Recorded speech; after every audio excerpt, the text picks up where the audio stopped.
What is up, you beautiful people, and welcome back to another Minecraft mod showcase. The Stalwart Dungeons mod adds 3 new dungeons filled with powerful mobs, traps, and bosses for you to navigate and fight against.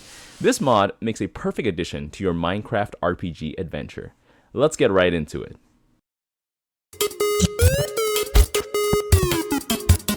First up, we have the Awful Dungeon, which can be found in Soul Sand Valleys and Warped Forest.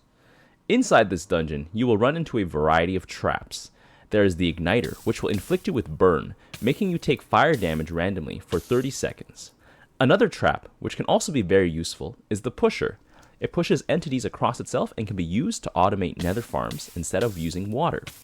In the Awful Dungeon, you will encounter incomplete withers, mutated wither skeletons with 2 heads that have a higher chance to drop wither skulls when killed.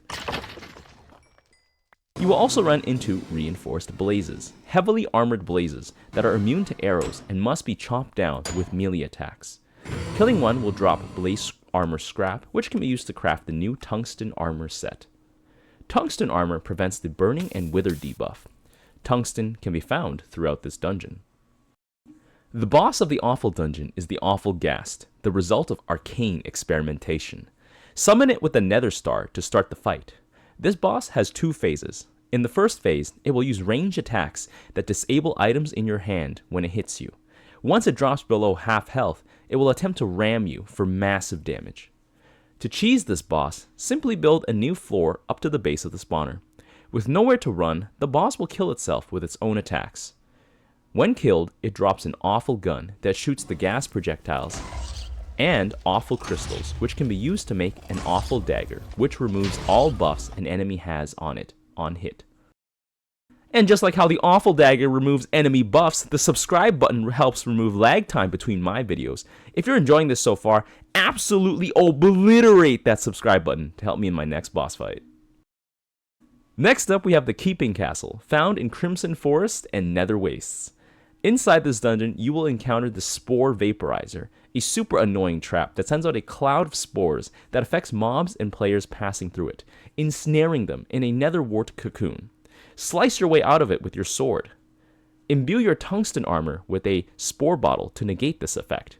Watch out for the statues. When you approach them, they become giddy blazes, a super fast but weak mob that will quickly swarm you. The boss of the Keeping Castle is the Nether Keeper, a heavily armored golem that deals massive damage. Its arena is tiny and filled with spore vaporizers, making it hard for you to keep your distance from it. Even in full prot 4 netherite, it will take you down in 3 to 4 hits, so do not fight it fairly.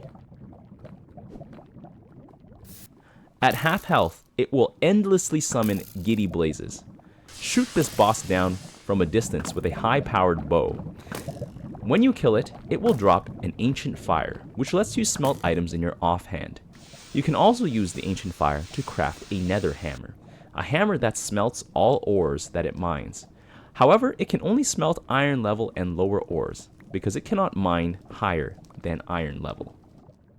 If you have awful crystals, you can tame the Nether Keeper.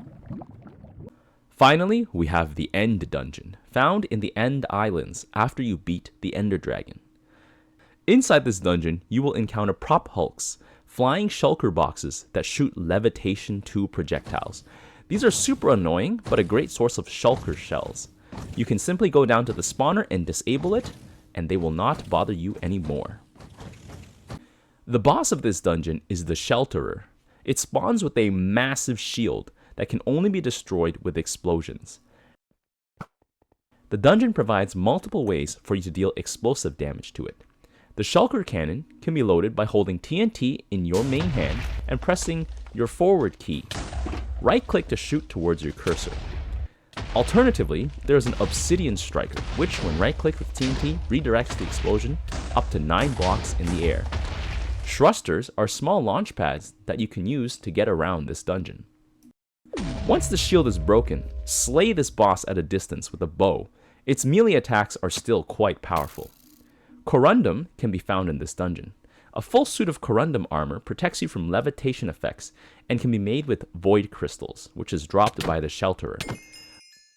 Void Crystals can also be used to make a teleporter block. These blocks can be used to travel between each other and need to be synced up using a teleporter core. This mod also adds hammers, which you can use to mine rocks or attack enemies. With the Thunder Strike enchantment, you can also call down lightning by crouching and hitting the ground around enemies that are approaching you. And that's it! I really like how this mod creates challenging bosses for vanilla Minecraft players, and adds to the sparsely populated Nether and End dimensions. I'm always a sucker for more bosses to fight, and I think this mod is great as a standalone, or as part of an adventure RPG mod pack.